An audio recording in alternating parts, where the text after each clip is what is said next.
तो बात है 1896 की, यानी कि 1896। हुआ कुछ यूँ कि जैसा आज हम कोरोना महामारी से पूरा देश ही जूझ रहा है, उस समय भी कुछ ऐसे ही हालात थे। उस समय भारतवर्ष प्लेग नामक एक महामारी से लड़ रहा था, और जाहिर सी बात है 1896 था तो हम ब्रिटिशर्स के अधीन थे। और एक बहुत ही इंटरेस्टिंग वाक़या हुआ उस समय। ब्रिटिश हुकूमत को भारतीयों से, उनके स्वास्थ्य से या फिर उनके जीवन से जाहिर सी बात है कोई ज़्यादा वास्ता तो था नहीं। बस उनका सारा ध्यान इस चीज़ पे था कि कैसे वो अपने लोगों को बचा सकें। भारतीयों की क्या स्थिति है, वो जिए या फिर ना जिए, उसमें उनकी कोई ख़ास ना भागीदारी थी, ना ही उन्हें कुछ ख़ास इंटरेस्ट था। इन सब चीज़ों को देखते हुए हमारे एक स्वतंत्रता संग्राम सेनानी थे, who was very much dissatisfied from the conduct or you can say the mismanagement of the British government। तो इन्होंने क्या किया, केसरी नाम की एक पत्रिका चलती थी and he was none other than Bal Gangadhar तिलक। तो तिलक जी ने केसरी नामक पत्रिका में एक लेख लिख डाला।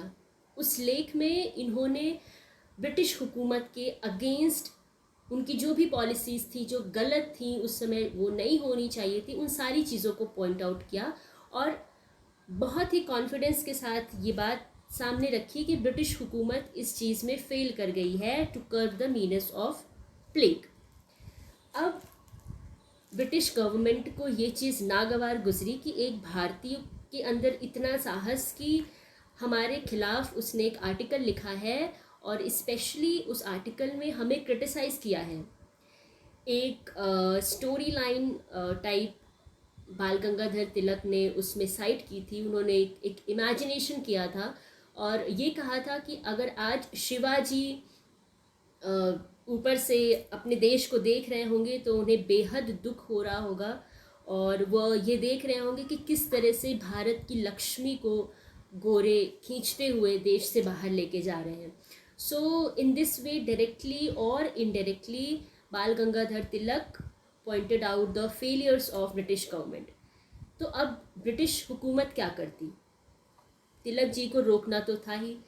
तो उन्होंने क्या किया, सेक्शन 124A ऑफ आईपीसी, जो कि आज भी हमारी भारतीय दंड संहिता में एज इट इज़ दिया हुआ है, इसका यूज़ करते हुए बाल गंगाधर तिलक को जेल में डाल दिया। सो Tilak ji was put behind the bars and he was charged under section 124A, जिसको हम कहते हैं सेडिशन या फिर राजद्रोह। तो आज का जो हमारा लेक्चर है, ये वीडियो जो मैं आपके सामने लेके आई हूँ, ये इसी टॉपिक पे है, that is 124A। So hello everyone, my self Uma Tripathi. I am a practicing advocate in Delhi, and apart from the legal profession, I love teaching. So again, I'm here on this platform. इससे पहले मैं target for IQ पे administrative law and the code of criminal procedure आपको पढ़ा चुकी हूँ। अगर आपको इन दोनों सब्जेक्ट्स में कोई भी इशू है, कोई भी प्रॉब्लम है, तो आप चैनल की प्लेलिस्ट में जाके देख सकते हैं। वहाँ पे आपको एडमिनिस्ट्रेटिव लॉ एंड CRPC की प्लेलिस्ट मिल जाएगी, जिसमें मेरे कंप्लीट लेक्चर्स हैं of the whole CRPC and the important topics of administrative law, जो आपके बिहार पॉइंट ऑफ व्यू से बहुत ही ज़रूरी थे। तो मैं दोबारा आपसे मुखातिब हुई हूँ क्योंकि मुझे ऐसा लगा कि जो रीसेंट लीगल डेवलपमेंट्स चल रही हैं, ये जानना हमारे लिए बेहद ही ज़रूरी है। और साथ ही साथ क्योंकि ये जो पर्टिकुलर सेक्शन है बार बार न्यूज़ में आ रहा है, तो इम्पॉर्टेंट बन जाता है from our judicial exam point of view as well, right. तो आप चाहे प्रीलिम्स में देखिएगा, सेडिशन से क्वेश्चन मिल सकता है, चाहे आप मेंस में देखिएगा, सेडिशन पे क्वेश्चन मिल सकता है, या फिर सेडिशन से रिलेट करते हुए जो दूसरे सेक्शंस हैं और दूसरे एक्ट्स हैं, उनसे क्वेश्चन मिल सकता है। और अगर कहीं पे भी नहीं मिलता, वैसे इसके चांसेस बहुत कम हैं, तो आपको ऐसे या फिर ट्रांसलेशन में सेडिशन ज़रूर से ज़रूर दे कैन इंक्लूड, राइट। तो चलिए स्टार्ट करते हैं सेडिशन को। और जैसा कि कहते हैं हिस्ट्री रिपीट्स इटसेल्फ, इतिहास अपने आप को ज़रूर दोहराता है।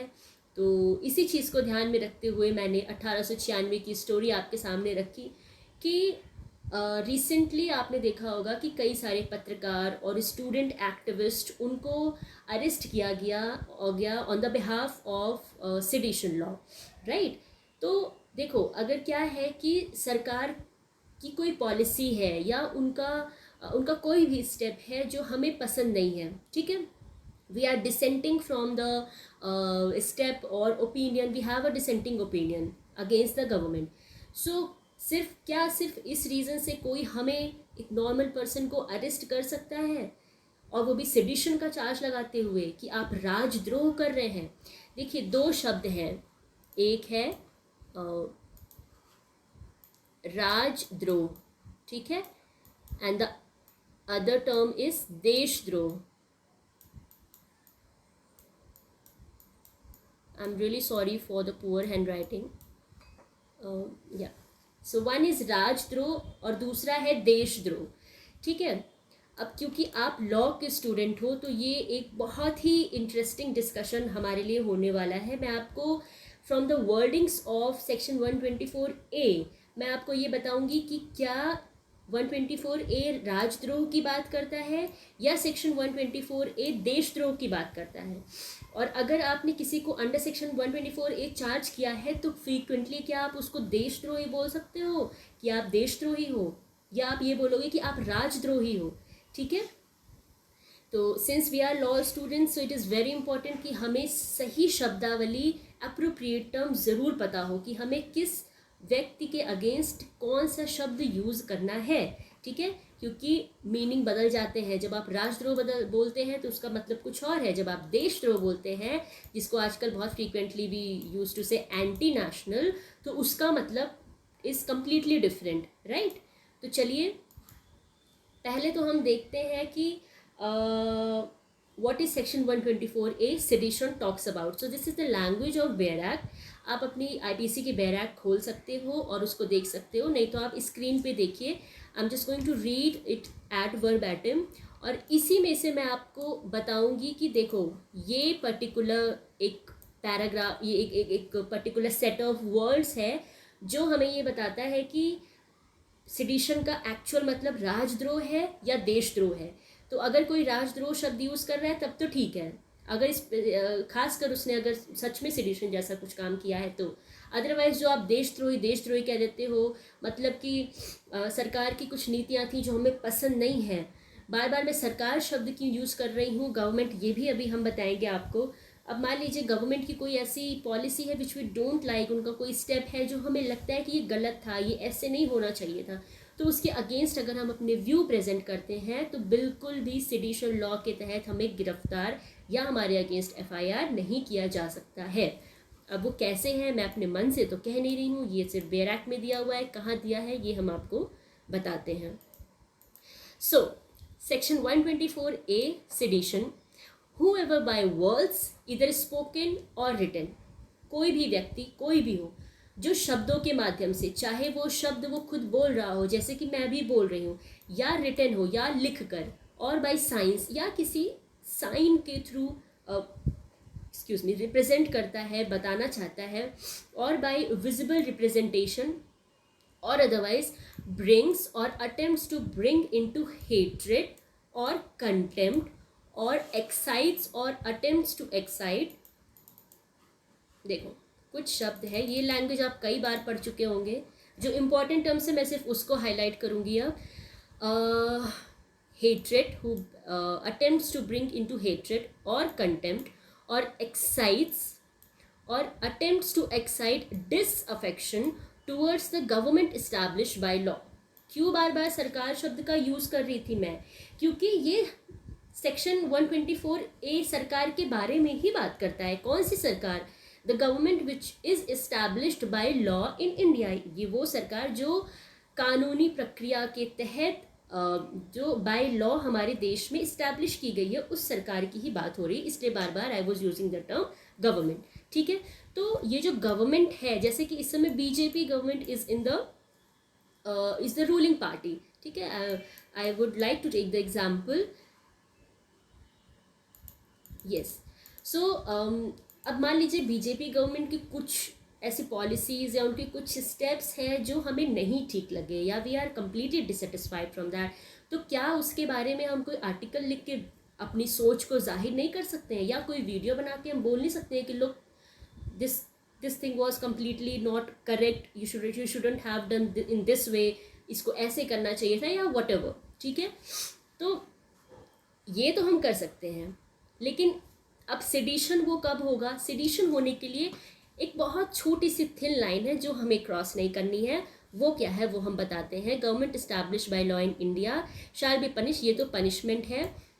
देखो यहाँ पे जो टर्म है वो बस इतना है, अगर मैंने कोई आर्टिकल लिखा, आर्टिकल का है एग्जाम्पल लेते हैं, जैसे बाल गंगाधर तिलक ने लिखा था, उस आर्टिकल में मैं सिर्फ अपने व्यूज़ रख रही हूँ, ठीक है। मेरा कहीं से भी कोई इंटेंशन नहीं है कि आप गवर्नमेंट को नफरत करें, या फिर मेरे इस लेख की वजह से सोसाइटी में डिसऑर्डर क्रिएट हो जाए, पब्लिक डिसऑर्डर हो जाए, या फिर आप गवर्नमेंट के अगेंस्ट वायलेंस क्रिएट कराना, ये मेरा कोई इंटेंशन नहीं है। मैं सिर्फ अपनी बात आपके सामने या अपने देशवासियों के सामने रखना चाहती हूँ, दैट्स इट। तो अगर सिर्फ इतना ही इंटेंशन है मेरा, सो सेडिशन में हम कहीं भी लाई नहीं करते, ये तो मेरा राइट है अंडर आर्टिकल 19(1)(a), ठीक है, जिस पे भी रीजनेबल रिस्ट्रिक्शंस हैं ऑफ 19(2), मैं उसको तो ध्यान में ज़रूर रखूँगी। उसमें भी वही सारी चीज़ें हैं। उसमें क्या है कि अगर वो sovereignty and integrity of the nation के अगेंस्ट मेरी कोई ऐसी बात चली जाती है, so that is not allowed, वो मैं नहीं बोल सकती। लेकिन नॉर्मल गवर्नमेंट की कोई पॉलिसी है, कुछ भी हो जो मुझे ठीक नहीं लगती है, उसको नॉर्मल अगर हम एक बहुत ही लेजिट तरीके से रखना चाहते हैं, कहना चाहते हैं, तो that is absolutely permissible, right. यही चीज़ यहाँ पे दी है कि अगर कोई भी व्यक्ति वर्ड्स के थ्रू, जो कि स्पोकन हो या रिटन हो, या साइंस के थ्रू, या फिर विजिबल रिप्रेजेंटेशन के थ्रू ब्रिंग करता है या अटेम्प्ट टू ब्रिंग करता है हेट्रेड या कंटेम्प्ट या attempts to excite disaffection towards the government. अच्छा, डिसअफेक्शन का मतलब क्या है? It includes disloyalty and all feeling of enmity. इसका मतलब डिसलॉयल्टी भी है और हर तरह की एक जो शत्रुता वाली फीलिंग है वो भी है। देखो एक चीज़ है, ये जो टर्म डिसअफेक्शन है ना, it is a very vague kind of term. ऐसा मैं क्यों कह रही हूँ? क्योंकि ये यहाँ पे फीलिंग बेस्ड टर्म है। Now who is going to determine what is the correct feeling, what is the wrong feeling, what is the feeling of enmity, और what is disloyalty? How are you going to determine और fix that? So ये एक term है जो थोड़ा सा इस पे और ज़्यादा एक्सप्लेनेशन की ज़रूरत रहती है। और इस टर्म को ही यूज़ करके बहुत सारे केसेस ऐसे हैं जिसमें डिसअफेक्शन को ही यूज़ करके वो किसी को भी अंडर सेक्शन 124 चार्ज कर लेते हैं। So this was given in explanation 1। In section को रीड करने के बाद मैं आपको और भी सिंपल तरीके से बताऊंगी कि सेडेशन कब एक्चुअली होता है और किन सिचुएशंस में नहीं होता है। देखो, comments expressing disapprobation of the measures of the government with a view to obtain their alternation by lawful means without exciting, look, it's a very very important explanation, यहाँ से ये ध्यान रखिए, without exciting or attempting to excite hatred, contempt or disaffection do not constitute an offense under this section। अगर हम कुछ भी ऐसा करते हैं जो कि सुनने में अच्छा नहीं लग रहा है सरकारों को या किसी भी अथॉरिटी को, एक्सप्लेनेशन 3 एडमिनिस्ट्रेटिव अथॉरिटीज़ की भी बात करते हैं। क्यों? अगर आप कुछ भी गलत करते हो तो we are the one who has empowered you to be in the government, right. तो आपके अगेंस्ट हम बोल तो सकते ही हैं ना। Yes, our intention shouldn't be to excite या फिर अटेम्प्ट करना आपके अगेंस्ट हेट्रेड, या फिर हमारा इंटेंशन ये बिल्कुल नहीं होना चाहिए कि हमारी बातों से सोसाइटी में वायलेंस हो जाए या फिर पब्लिक ऑर्डर पूरी तरह से डिस्टर्ब हो जाए, डिसऑर्डर हो जाए, दैट्स इट। सो ये चीज़ है सेडिशन। देखो यहाँ पे जो फीलिंग सेडिशन लिखा हुआ है, ये इमेज आपको इजीली गूगल पे मिल जाएगी। इसी वजह से यहाँ पे फीलिंग लिखा है। What is this feeling? Who is going to determine which feeling is right and which feeling is wrong? What is the criteria of this feeling term? तो इस वजह से ये सिडिशन में जो डिसअफेक्शन है उसके लिए लिखा गया है कि हमें इस पे और भी ज़्यादा क्लैरिफिकेशन की ज़रूरत है, which we have not got yet, right. अच्छा, तो कॉलोनियल पीरियड की बात तो मैंने आपसे कर ली। 1896 was just a मियर example. Present India में क्या है? प्रेजेंट इंडिया में तो हमारे पास बहुत सारे अधिकार हैं। तो what is the relevance of section 124A? अब ये बात कहाँ से उठी? ये बात यहाँ से उठती है कि रिसेंटली अगर आप लाइव लॉ फॉलो करते हैं तो आपने देखा होगा कि रिसेंटली सुप्रीम कोर्ट में एक पिटिशन डाली गई। This is live law. अगर आपके पास ये एप्लीकेशन नहीं है तो इसे आप ज़रूर डाउनलोड करिए। It's a very very useful, very handy for for law students, advocates, जजेस, for everyone.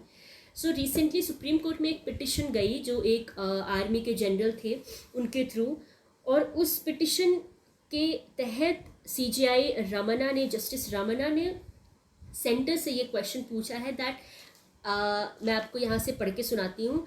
Is it still necessary to continue sedition law which was used by british to suppress our freedom movement even after 75 years of independence? CJI Ramana to centre. तो CJI Ramana ने ये question किया है centre से, let the centre reply on this. और इस section पे debates चल रहे हैं, इस सेक्शन पे दोबारा से सोचा जा रहा है। जवाहरलाल नेहरू जी ने भी in the year 1951 section 124A को कहा था that it is a draconian and very obnoxious law, और इसको जितनी जल्दी हो जाए हमें अपने कानून से हटा देना चाहिए। तो इस पे इट्स अ डिबेटेबल टॉपिक, इस पे दो तरह के व्यू हो सकते हैं, इसमें कोई डाउट नहीं है। बट द राइटर इज़ कि आप, जाहिर सी बात है, अगर अपने देश में वायलेंस क्रिएट करने की कोशिश करेंगे तो किसी को भी स्पेयर नहीं करना है। बट एक बहुत ही सिंपल तरीके से अगर हम अपना व्यू रखना चाहते हैं तो क्या हमें इसकी भी आज़ादी नहीं है? ये सोचने वाली बात है। क्योंकि recently as you have seen that many journalist and student activist like Disha Ravi और भी कई फैक्टर्स हैं उनके अरेस्ट और चीज़ों में, बट वहाँ पे भी तुरंत आप उनको सेडिशन लगा दे रहे हो उनके ऊपर।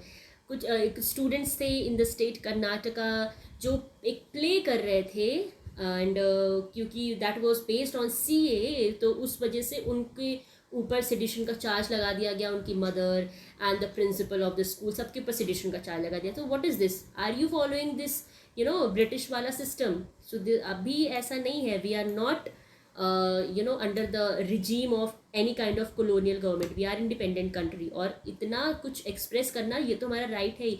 इनफैक्ट आप सुप्रीम कोर्ट के जजमेंट्स देखिए, अगर केदारनाथ की बात करें तो सुप्रीम कोर्ट ने बहुत ही क्लियरली ये चीज़ कहा है, आपको पूरा राइट है, आप बहुत ही हार्श वर्ड्स में गवर्नमेंट को क्रिटिसाइज कर सकते हो, उनकी पॉलिसीज़ को क्रिटिसाइज कर सकते हो। It is your absolute right. बस राइडर वही है कि आपका ये इंटेंशन बिल्कुल नहीं होना चाहिए, आप कुछ ऐसा ना कर दीजिए जिसकी वजह से सोसाइटी में वायलेंस क्रिएट हो जाए, ठीक है। But merely because you are criticising the government in harsh words, इस वजह से आपके ऊपर सेक्शन 124 कभी नहीं लगेगा। You are not doing any seditious act, और इस कारण से आप जेल तो फिर कोई सवाल ही नहीं उठता। लेकिन इस समय ऐसी कुछ चीज़ें चल रही हैं, that's why this topic has again came into light. So significantly, CJI NV Ramana has also expressed alarm at the rampant misuse, क्योंकि सेक्शन 124A को बहुत वाइडली मिसयूज़ किया जा रहा है। तो ये सही समय भी है कि इस सेक्शन के बारे में हम दोबारा से रीथिंक करें और देखा जाए कि इस सेक्शन को रखने की ज़रूरत है भी हमारे देश में, अब लॉज में है या नहीं है। CJI रमन्ना ने सेंटर से ये भी कहा कि जब वो इतने सारे पुराने लॉज को हटा रही है, then why not section 124A, ठीक है। और इज़ इट स्टिल नेसेसरी, ये लाइन तो मैंने आपको भी पढ़ के सुनाई। Please follow live law. ये पूरा एक पैराग्राफ था which I found very very relevant under that particular order only. ये आप पढ़िएगा अपनी तरफ से, इसमें बस कुछ नहीं कहा है, इसमें केदारनाथ जजमेंट के बारे में बात की है। तो आपको प्रीलिम्स पॉइंट ऑफ व्यू से ये भी ध्यान रखना है कि अगर कहीं पे भी केदारनाथ जजमेंट आता है, Kedarnath versus state of Bihar of 1962, तो ये केस किस पे था? It was a case on sedition law. और इस केस में सुप्रीम कोर्ट ने ये क्लैरिफाई किया, it clarified on the point that whether section 124A is inconsistent with article 19 और नॉट। तो उसमें अगेन उन्होंने वही बातें कही जो मैंने आपके सामने रखी कि आप बिल्कुल अपनी चीज़ें प्रेजेंट कर सकते हैं, बस इंटेंशन आपका ख़राब नहीं होना चाहिए। अगर आप इंटेंशनली कुछ ऐसा कर देते हो जिसकी वजह से सोसाइटी में वायलेंस क्रिएट हो जाए because of your article or your video representation or anything, then you can be charge. Otherwise आप हार्श वर्ड्स में किसी भी तरह से गवर्नमेंट को क्रिटिसाइज करो, that is absolutely your right. I would like to read some lines from the Kedarnath judgment. उसमें supreme court ये कहती है that every citizen has a right to say right about the government by way of criticism or comment as long as it does not incite the people to create violence against the government established by law। and उनका intention public disorder का बिल्कुल भी नहीं होना चाहिए। So this was that were the lines of the supreme court. ठीक है, अब देखते हैं आगे क्या होता है इस केस में। एंड आई होप जो कुछ भी better for the betterment of the people हो वो ज़रूर से इस केस में इस पर्टिकुलर सेक्शन में चेंजेस किए जाएं। और जैसा कि मैंने कहा इट्स अ डिबेटेबल टॉपिक, तो अगर हम ये कहते हैं कि पूरी तरह से सेक्शन 124A को वाइप आउट कर दें, सो आई डोंट थिंक ये भी कोई बहुत ही अच्छा स्टेप होगा, क्योंकि merely just because any particular provision of a law is being misused, इसका मतलब ये भी नहीं होता कि उस लॉ को आप completely वाइप आउट ही कर दो, वाइप आउट ही कर दो। क्यों ऐसा, जैसे कि चीटिंग या फिर other kinds of penal laws are given under IPC, तो उनका मिसयूज़ भी तो होता है। तो क्या हम पूरे लॉ को ही हटा देंगे? तो ये भी हमें ध्यान में रखना है, क्योंकि अगर सेडिशन को हटाते हैं तो उसकी जगह हम क्या लेके आ रहे हैं। ऐसा तो नहीं होना चाहिए कि फिर कोई राइडर ही ना हो लोगों के ऊपर। अगर राइडर ज़रूरी ना होता तो आर्टिकल 19 में क्यों हमारे ऊपर रीजनेबल रेस्ट्रिक्शंस लगाए जाते। So sedition law shouldn't be misused, but ऐसा भी नहीं है कि आप कंप्लीटली उसको वाइप आउट करो। This is my particular personal view. आप इसके बारे में क्या सोचते हैं? अगर आप कुछ भी कहना चाहें तो आप कमेंट सेक्शन में कमेंट करके हमें बता सकते हो। और हमारा ये इनिशिएटिव आपको कैसा लग रहा है? आई ट्राई माई बेस्ट कि जो भी लीगल डेवलपमेंट्स हो रही हैं मैं आपके सामने वो लेके आऊँ in the respect of their importance in your judicial exams and other law related exams. और उसके साथ साथ अगर आप किसी पर्टिकुलर टॉपिक पे इंसाइट चाहते हैं जो कि रिसेंट में रही हो या फिर ना भी रही हो, दैट इज़ ओके, तो आप कमेंट सेक्शन में बताइएगा। I will try to bring video on that as well. और इसके साथ लॉ से रिलेटेड जो कुछ टफ टॉपिक्स होते हैं, लाइक CPC में कई सारे टॉपिक्स हैं जो बच्चे फील करते हैं that we need some guidance on that, या फिर और भी किसी लॉ में। तो अगर आपको ऐसे किसी टॉपिक पे कुछ क्लैरिफिकेशन चाहिए तो वो भी आप कमेंट कर सकते हैं, और I'll definitely try to bring videos on that as well. So thank you so much for watching this whole video, and let's meet on the next video. Thank you so much.